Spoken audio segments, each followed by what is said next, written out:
Embattled Labor Secretary Alex Acosta vigorously defending what's been called a sweetheart 2008 plea deal with sex offender Jeffrey Epstein.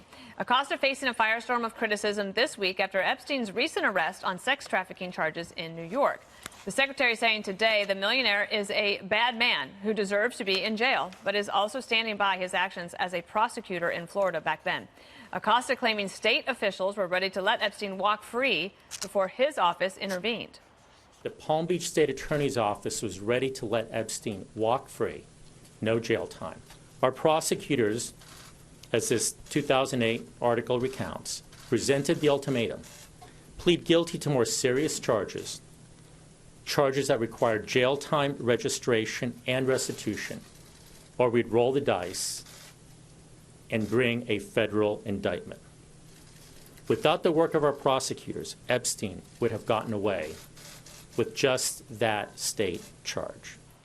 Part of the controversial plea deal allowed Epstein to avoid potentially serving the rest of his life in jail and spend just 13 months behind bars. Epstein was allowed out of jail to go to work for 12 hours a day and only had to sleep in jail. Acosta saying that's not part of what he negotiated. When we proceeded, the expectation was that it would be an 18-month sentence. And the expectation was that it would be served in jail. And so this work release was complete BS. And I've been on record as far back as 2011 saying that it was not what was bargained for and it was not what we expected.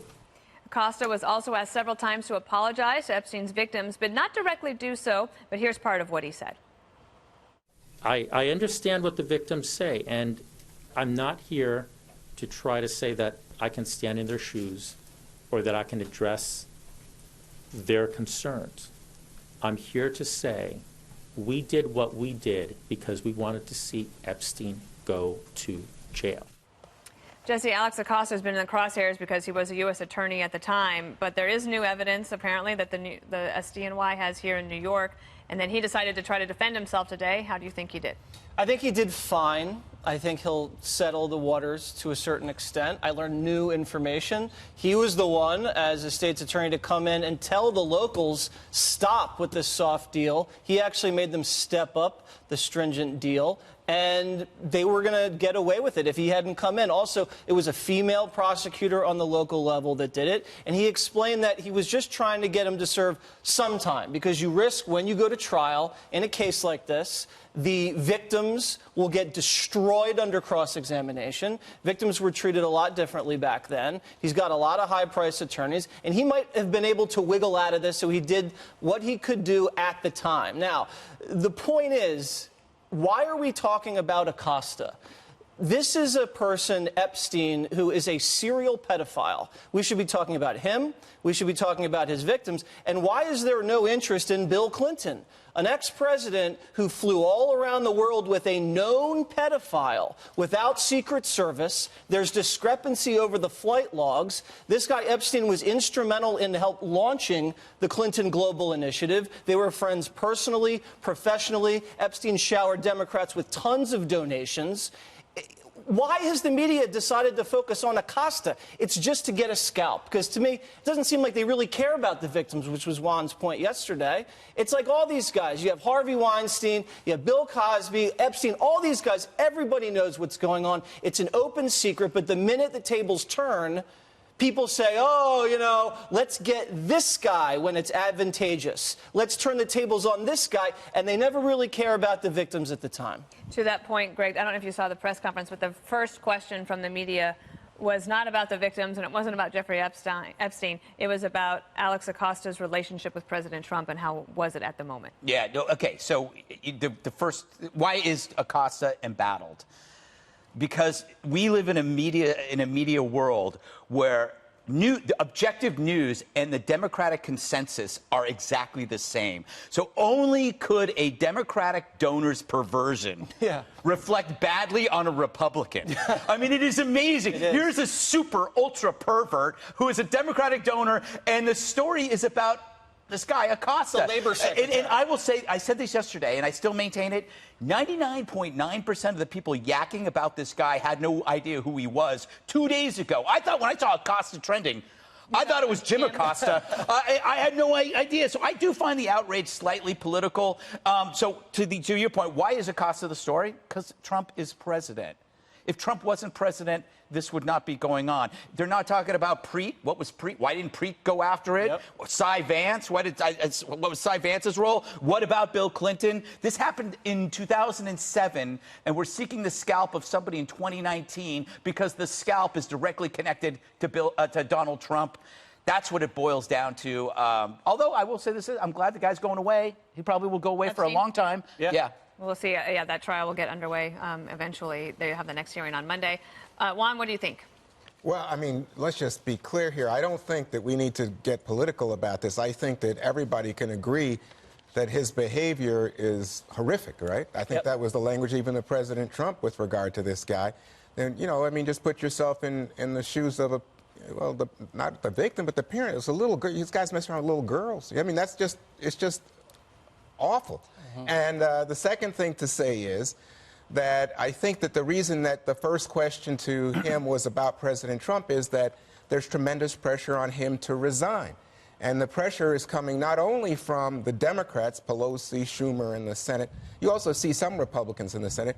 But more specifically, they've been reporting that some of the president's intimates, people like Chris Ruddy at Newsmax, even Mick Mulvaney, the chief of staff, have never felt that, in fact, Acosta has been a true believer, not doing enough in terms of deregulating and the like, and that this is a threat to President Trump because, again, it involves women and mistreatment of juvenile women, but women, and it hurts the president. And if it's going to become damaging to President Trump, if it's going to give fodder to people who are his critics, well, then Acosta's got to go. That's why they're interested in knowing about his relationship. But you know, just on the press conference, Dana, I think today we heard his side of the story. And he said, what about these other prosecutors? What about these other people who they might not have been any jail time? Look, we heard his voice. We still haven't heard the voices of the young people who were abused. And we've heard from one. If we could today, you mean the young woman who? Yeah, let's just play that for people in case you're catching up today. Okay. The first time she brought up the name Jeffrey Epstein, how did she describe him to you? He was just a great guy. He's just saying, like, you know, he's helped me. I've struggled. Like, she was similar to me. And when you think of her now, you used the phrase, you said the recruiter. You felt like she was looking for someone for him. 100%. That was, it's gut-wrenching to listen to that and what she went through, Dagan. I want to mention, if you didn't yesterday, Julie K. Brown, the reporter at the Miami Herald, who really stayed on top of this in the series Perversion of Justice. She filled a spare bedroom in her Florida home with documentation where, in her work, she identified 80 alleged victims. And she's the one who brought this back to light. That was according to reporting in the New York Times. This is about the victims, and it's about a miscarriage of justice. It's about a non-prosecution agreement that was struck in secret. And the victims were kept in the dark. And a federal judge actually earlier this year ruled that this secrecy violated a federal law that requires the government to alert crime victims of plea agreements and deals to give them an opportunity to oppose them. That being said, Alex Acosta is the labor secretary. He is expendable. He is utterly replaceable. And in this administration, he has one job, and that is to promote job growth in this country, to talk about it when it's great, to talk about how wages are growing at the fastest pace in a decade. And he's not even the face on when the jobs reports come out. That's true. It's Larry Kudlow. It's the outgoing economic advisor, Kevin Hassett. He's got to go. This was way too prosecutorial. It was way too lawyerly. And he seemed insensitive to the victims. He's gone. He's gone by the end of the week. That's my prediction. That's her prediction. Chris Steyerwalt, now Fox News political editor, politics editor. Chris, this 2:30 p.m. Eastern situation gives the public some information. It also gives the White House some information. Politically, where are we? Look, we're at a point where the Secretary of Labor of the United States of America is engaging in what I would say is extraordinarily selfish and potentially reckless conduct. You have here no excuse for him to remain in this administration. Every day, every minute that he stays here, he does more damage to the president's chances for re-election. There is no team player argument that can be made for Acosta to remain in this position. Number one, it's not that important of a job.